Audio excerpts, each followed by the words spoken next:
There is a musical performer who I believe is a very special person. And I've been listening to his music for a long time. When I was at the Center for Spiritual Living in Paradise as the spiritual director there, I used a lot of his videos. And with a couple of friends some years ago, I was fortunate enough to go to a concert of his, and his name is Nako Bear, Medicine for the People. And I feel like I think in many ways he's sort of the face of the way the world is going. He's very culturally diverse, ethnically diverse. He has beautiful caramel colored skin and very dark brown eyes. And he represents a lot of Native American and Pacific and Native traditions, as well as a wider range of spiritual ideas. And if you ever want to treat yourself, go on YouTube and look at some of his videos and listen to his music.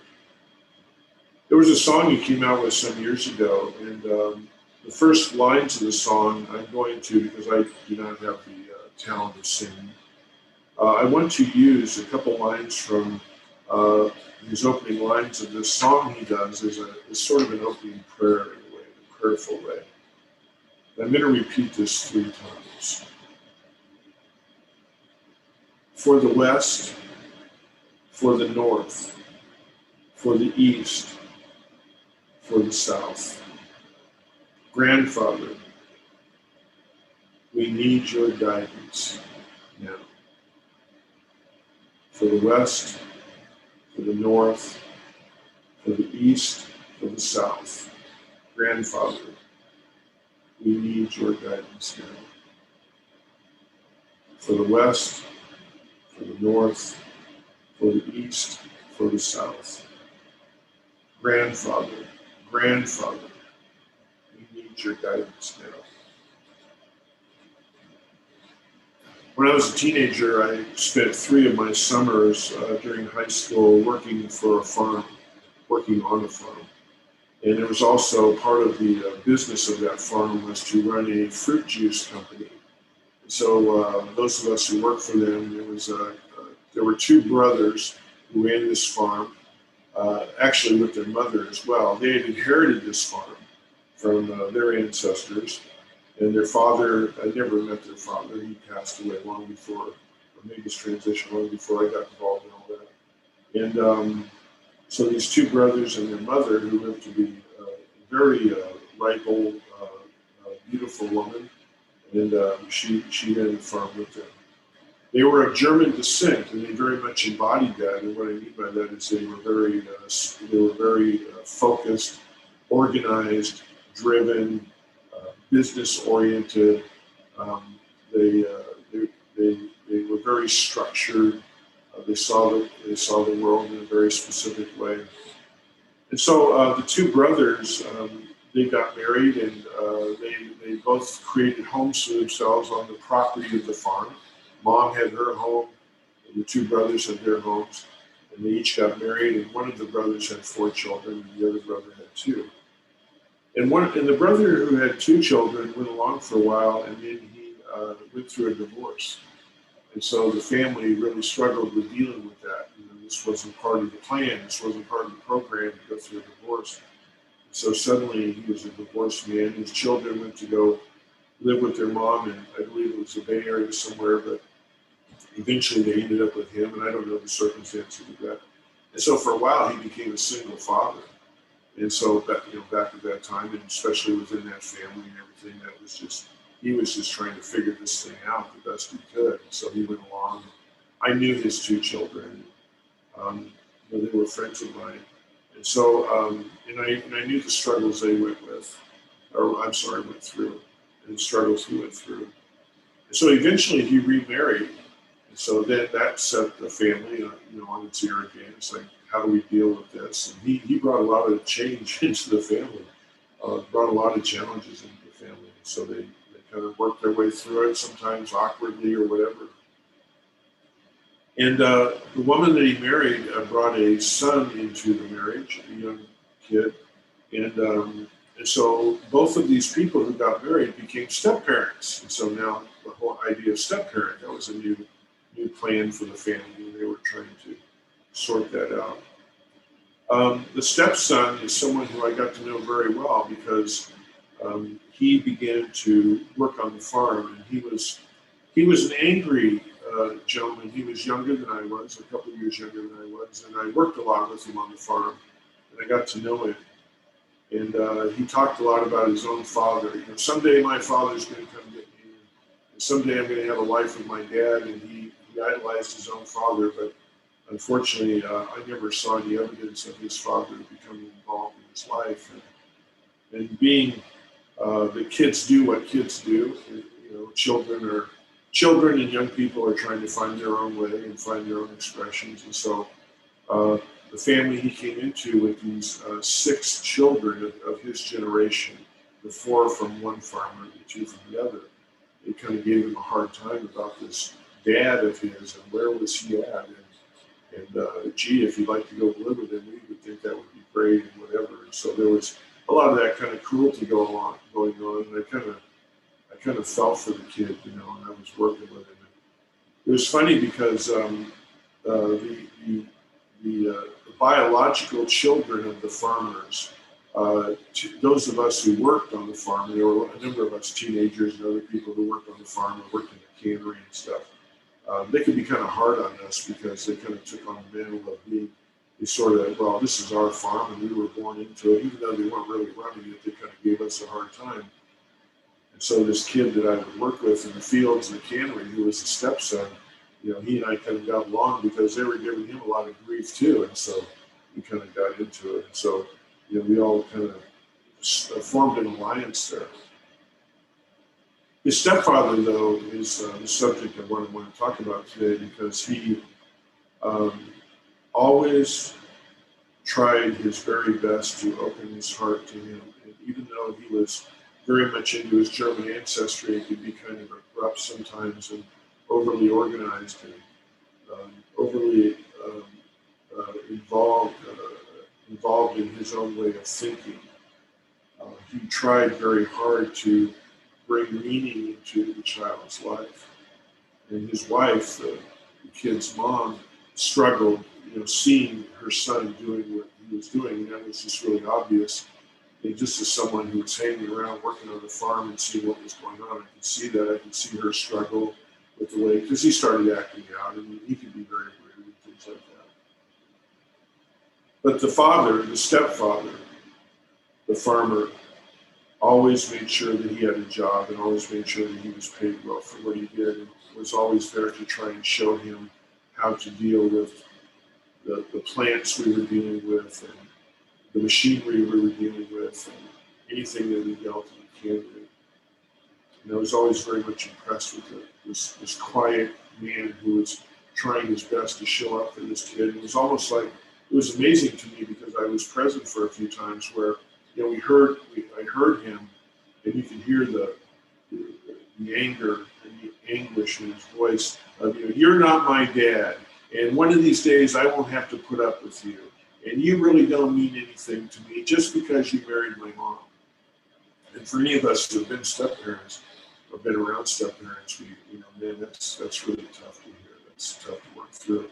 And the farmer, to his credit, would stand there, allow that stuff to come at him, and he would show up in a way of just simply trying to help him work on the farm and guide him in terms of trying to have this existence. As time went by, this gentleman that I'm talking about, as he became an older teenager, he began to act out. He discovered drugs, and he started running with a rough crowd. And there were times where he didn't come home at night, and times where he got involved in some criminal activities, some lightweight stuff, and he'd get himself locked up a little bit. And but when he came back, there was a bed for him, and there was a job for him. And no matter how much he turned on his mother or his stepfather, it wasn't a codependency thing in terms of my humble opinion. They didn't just give him things, they provided him the opportunity. That's the thing that strikes me so much about this story that I watched unfold over the years, because I'm old enough to now see what has happened over decades in that relationship. Because occasionally You know, we live in kind of a small community in Northern California, and I run into him and I run into the family. And I know that he has been in and out of incarceration. I know he's done a couple terms in prison. I know that he's been involved in some petty stuff and drug stuff, and he's dealt with addiction and things like that. But there's always a place to, are you ready to go to work?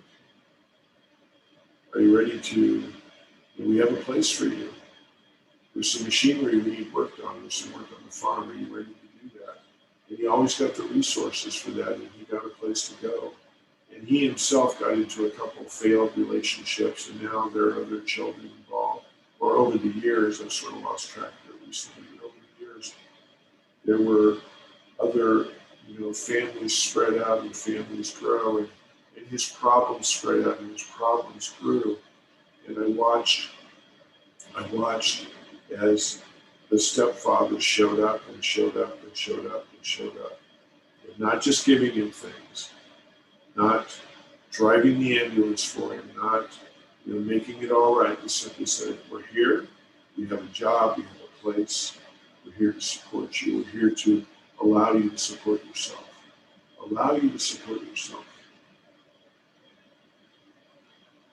When we look at the archetype story in the mythology of what we call the Christmas story in our culture that comes from the Judeo-Christian, and this is Mary, the mother of Jesus, and Joseph. And I did some work some years ago in a talk I did around the same thing. It was a Father's Day. It was a sacred masculine. At Christmas time, we kind of focus on Jesus and focus on Mary. And we kind of place Joseph aside. He's just kind of a character, standing. He's kind of the background. He's a supporting character that becomes wallpaper.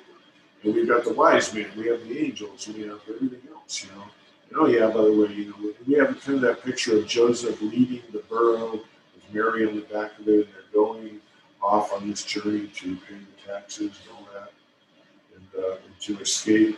There's someone who wants to do Jesus in, so they're trying to escape that. We don't really have a lot with Mary. But Charles Fillmore, who, in my opinion, for anyone getting involved in the study of New Thought metaphysics, there's two books you have to buy. You have to buy the book Charles Fillmore's the Biblical Dictionary, where he gives us metaphysical meanings for all kinds of biblical terms. And then he's got another one called Creative Word.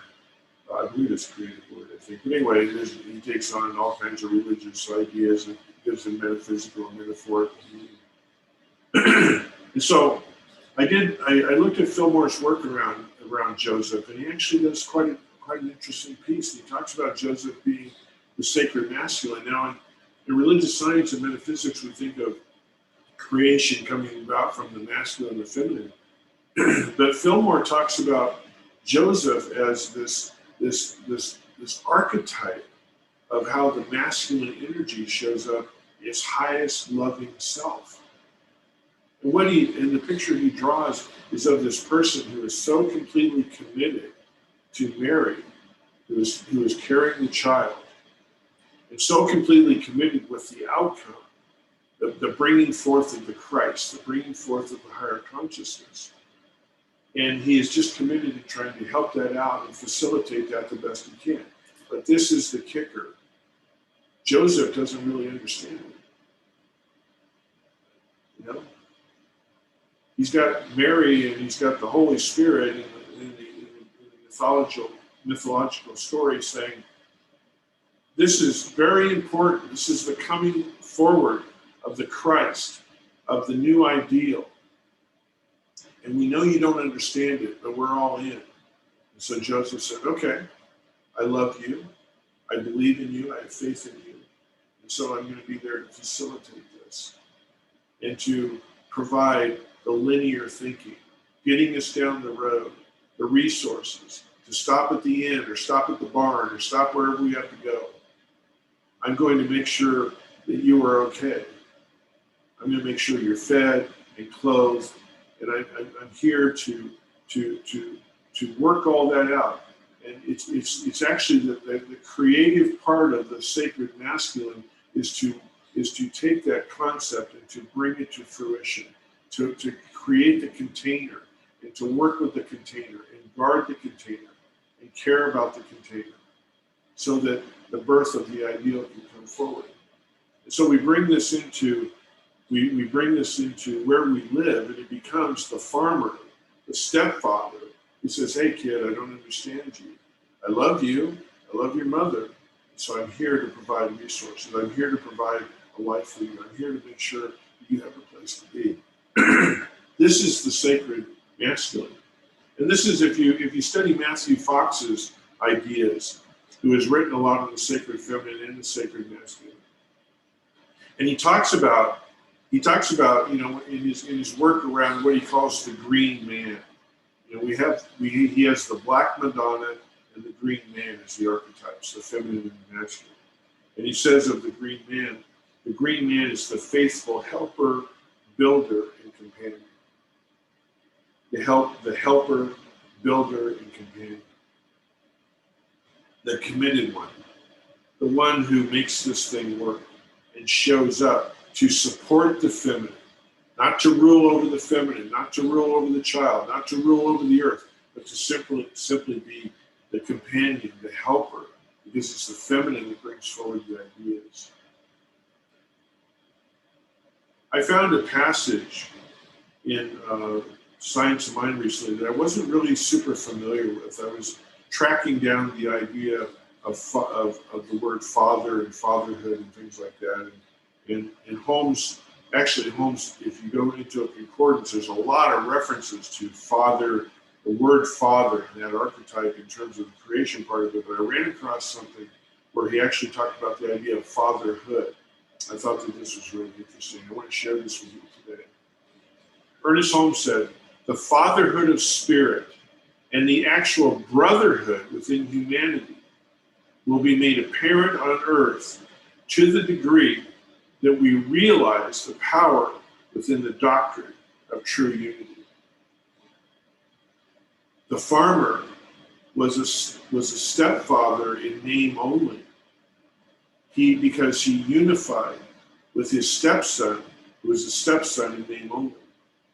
And when we rework the name father and son and take the step out of it, we recognize that what this man was doing was being there to be the faithful helper, the builder, and the companion. And I love what Matthew Fox talks about in terms of the companion, because the companion means to be present. Now, I've had the opportunity, I've been blessed to be able to work with a lot of people in my life and to work in my own life. And I recognize that in our society today, in our culture, there is a lot of unresolved hurt around the masculine. I turn on the news and sometimes I see the masculine energy very often portrayed by men, unfortunately. The masculine energy, in terms of my metaphysical influences that have taught me, as showing up in a really unhealthy way. We see the masculine as being hurtful, as being punitive,